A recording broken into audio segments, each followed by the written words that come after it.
Hello everyone! Alright, so there we go. What we're gonna model is this. This is the thing that we're gonna make. We have like the palms, we have the guarana, which is like a fruit slash coffee bean that is growing in the jungle in Brazil and the Amazonian area. And then here there's some yerba mate, some fruit. We have some leaves, and I decorated my my desk with some plants because today we're gonna work on some plants, and maybe we're not necessarily going to do the rigging. Yeah, we'll do a little bit of rigging, but we're also gonna do lots of like compositing and modeling. I have a beer here, which I'm gonna drink and chill around. I also have a coffee here because, you know, I'm the ultimate consumer. So strange. I don't know where to look. I think in the camera it's also strange because I feel like I'm just talking to myself. Loving this video tunnel though.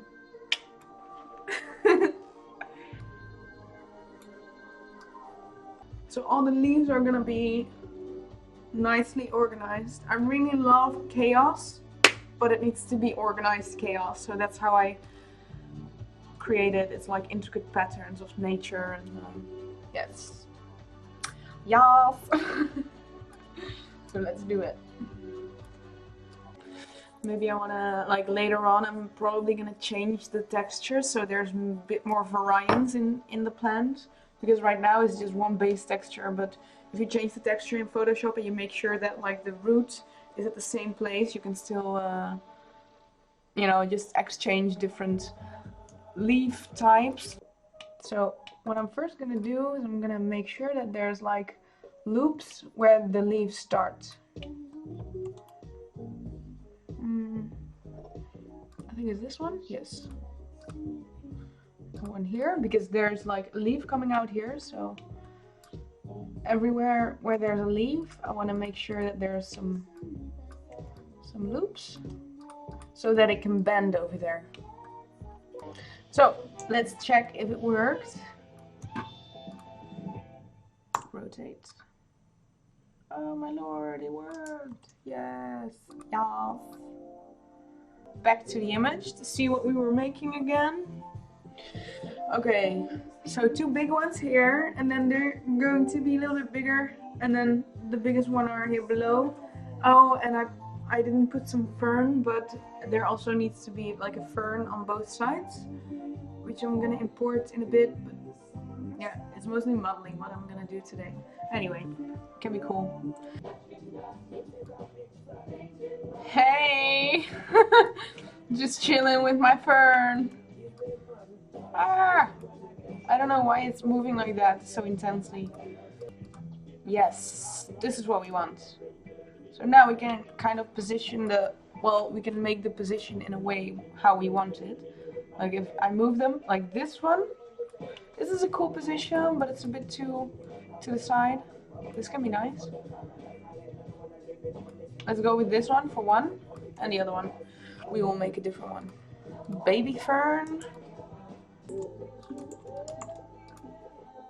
Damn. Okay, that's not what I want. Okay, no. Looks cool though.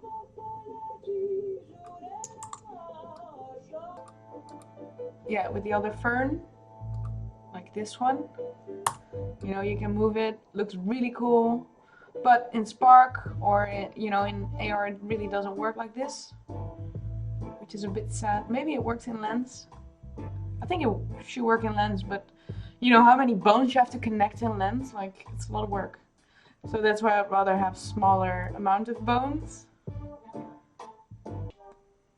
Thank you, although I did decorate it for this stream to be a little bit more in my face. Normally my plants are a little bit more further away from me, but you know.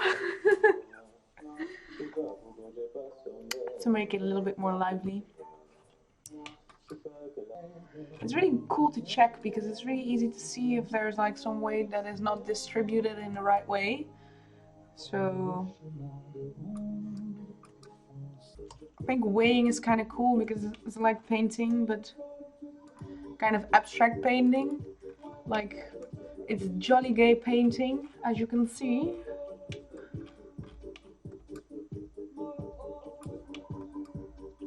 There's a lot of purple here. I don't know, maybe I should redo the bones because normally I always do the bones where the base of the leaves are, and right now I just used the rig that was already there. So I think I'm gonna change that and add to the rig.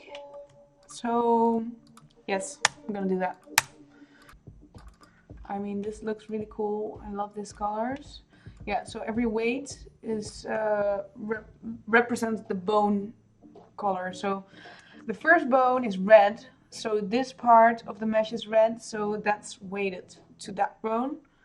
And then I try to like color them properly, but the thing is that I kind of messed it up a little bit with the stem by decimating it, so I'm just gonna leave it for now. I'm gonna come back to it later today probably. So I'm just gonna make a stem with like some of these connected. I know that the Guarana looks like this.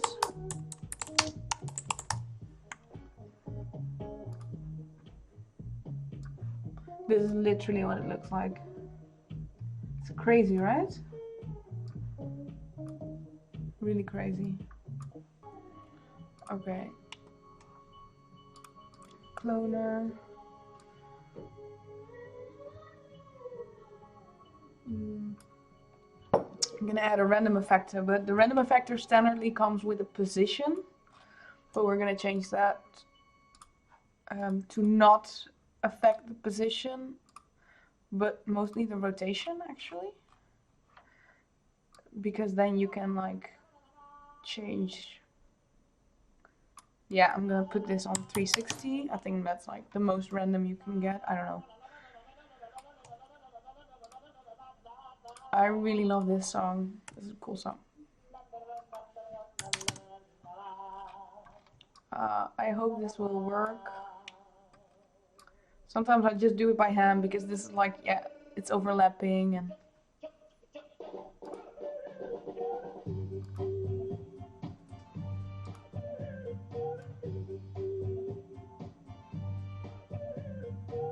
It's cool though.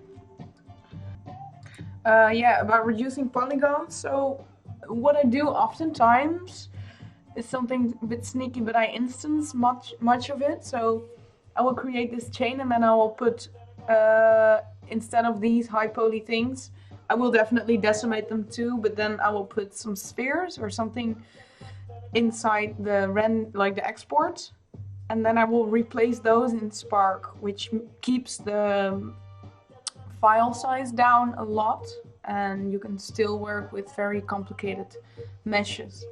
Because oftentimes I create things that are very repetitive in nature, like there's always like a pattern going on of like flowers that are coming, you know, that are in different positions. So mostly what I do is if I create something like that, I just make a rig and I import one of those flowers and then I just copy them inside Spark, which really helps keep down the file size a lot.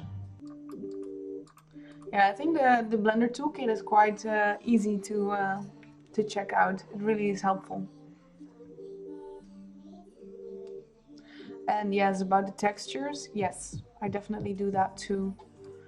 Sometimes I just import one texture and then for one thing I will, you know, blend it with pink, and for the other thing I will blend it with orange or something, you know, to keep the file size also down. This looks kind of cool. I think I'm gonna go with this and then change it later on with I always make one empty, a null, and I call it rest. Maybe this is helpful, and at least this is really helpful for me because I'm really messy in my 3Ding, I feel like. But at least now we saved it. We saved a copy of the original cloner. Okay, so we now have a spline with all these weird guaranas, but now we need to make them proper to look like this.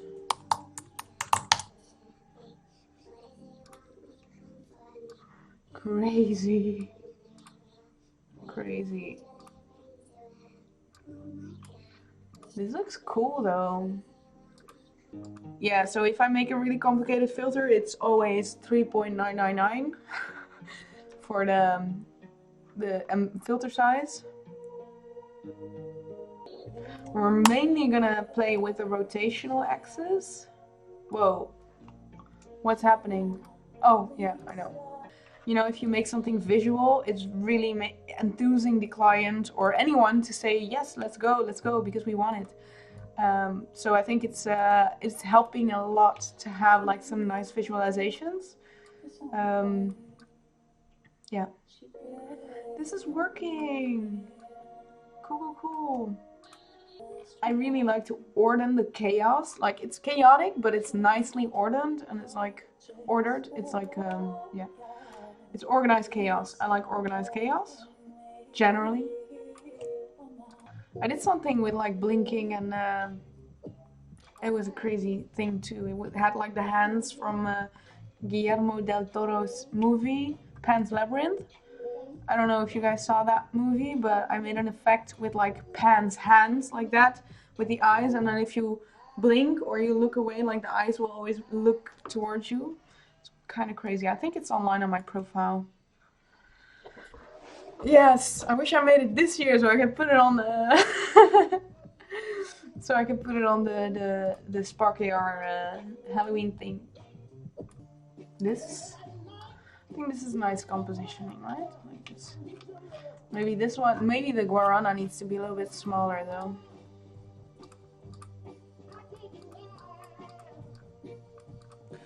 So actually for the Guarana, I used a base texture of a mango and then I colored it red.